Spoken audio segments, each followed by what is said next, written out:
1958's been a pretty good year. With austerity finally over, Britain's never had it so good. And it's not just the rich who are enjoying themselves, for now young people have more money in their pockets than ever before. And they're flocking to buy gramophone records of the latest American beat music. And, of course, fashionable clothes, for kids today consider it important to be hip or cool.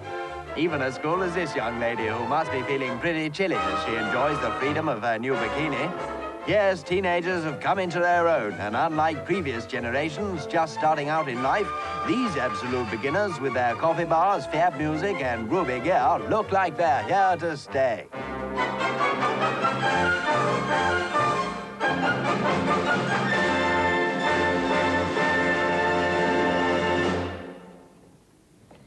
Did you know that the sense of nostalgia is brought on strongest by the sense of smell? Yes, that reminds me of some good times I've had. Heavens, I almost romantically looked up and thought I saw a saxophone at a window there for a moment, you know. Blow me, it's the Jazz Defectors.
And the reason that the Tube's got this wonderful, rather Philip Marlowe-esque set with flashing neon signs and things, well, it's not very Philip Marlowe-esque in here, but out there, is of course because on April the 4th, a new musical for the 80s is launched, and it's Absolute Beginners, which of course everyone's heard about.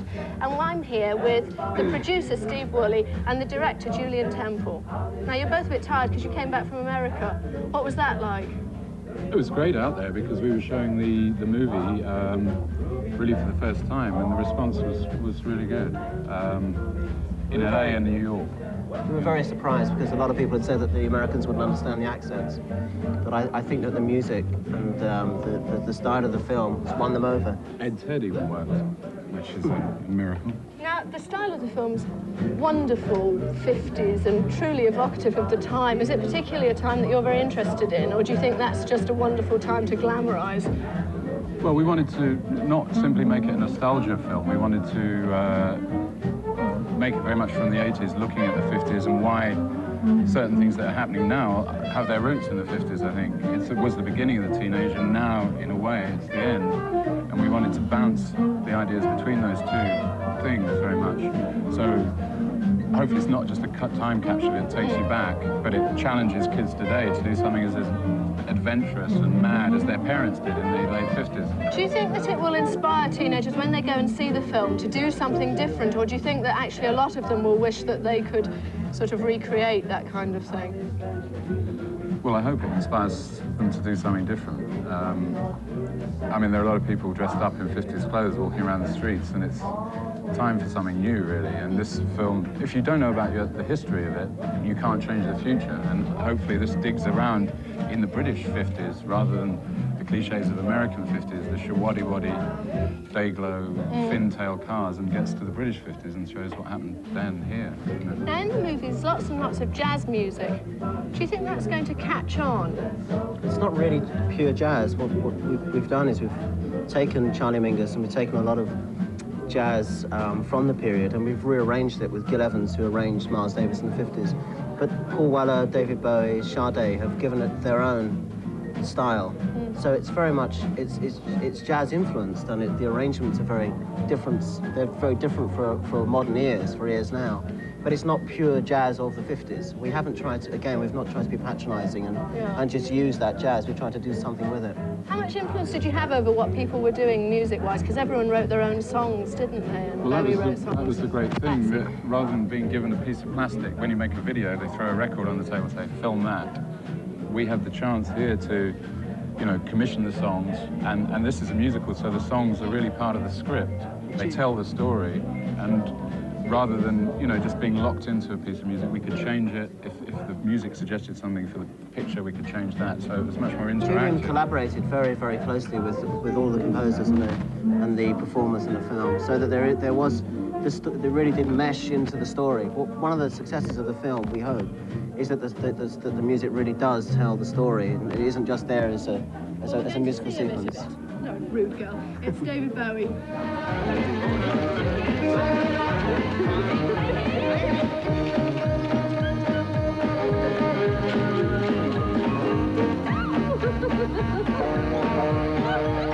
It's ready.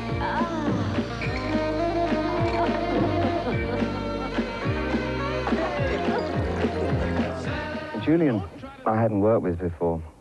He sent me the book in, I think, '83, and said he was making it into a movie. I only knew his work through the Sex Pistols and a thing he did on television, a documentary he did on the media and how it worked. I think it was television.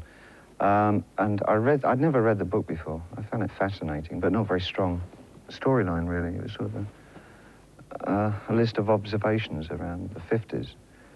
And then he sent me the script and asked me if I would write some music for it. And I decided when I read the script that I really liked the character of Vendis Partners, the advertising man.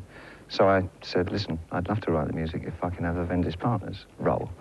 So he hadn't really considered that before, so he thought it was a good idea. What's this? A housing development for newlyweds.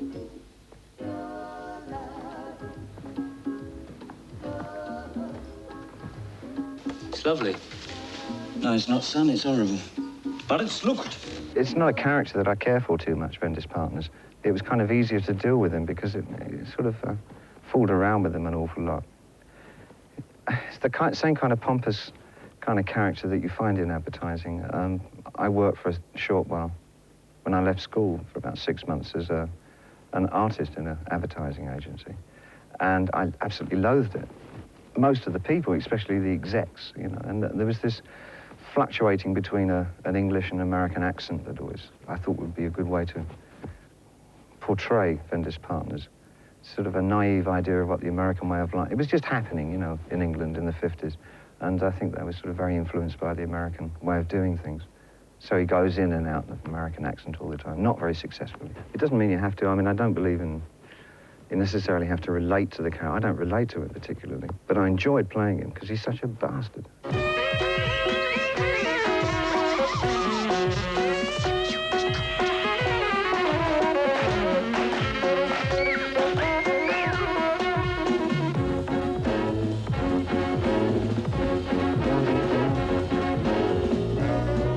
Cool, honey. It's got two good, obvious qualities going for it. I think the music is terribly attractive. I think the look of the film is very attractive.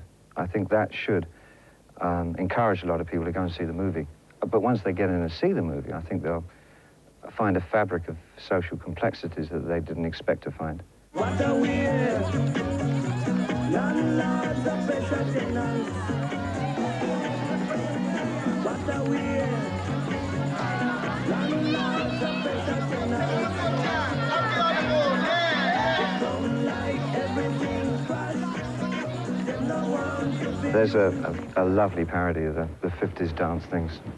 Kelly, Astaire kind of thing. More Kellys, more 50s, really, than Astaire, I think. Called That's Motivation, which is a real big number in the old tradition. I think that's a joy. It's got every prop we could think of in it. And we dance off everything.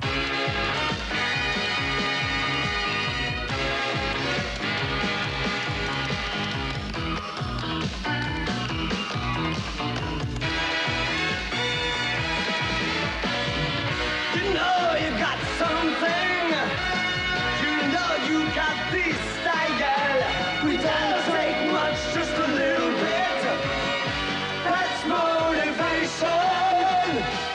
No more false illusion. Goodbye to confusion. Stand out from the madding crowd. Motivation is symphony. Symphony of style. Brilliant. Original. Scintillating. Charismatic. As fresh as tomorrow. So what? Motivation. Say what? Motivation. New. So now you has passed motivation. Now you has passed motivation.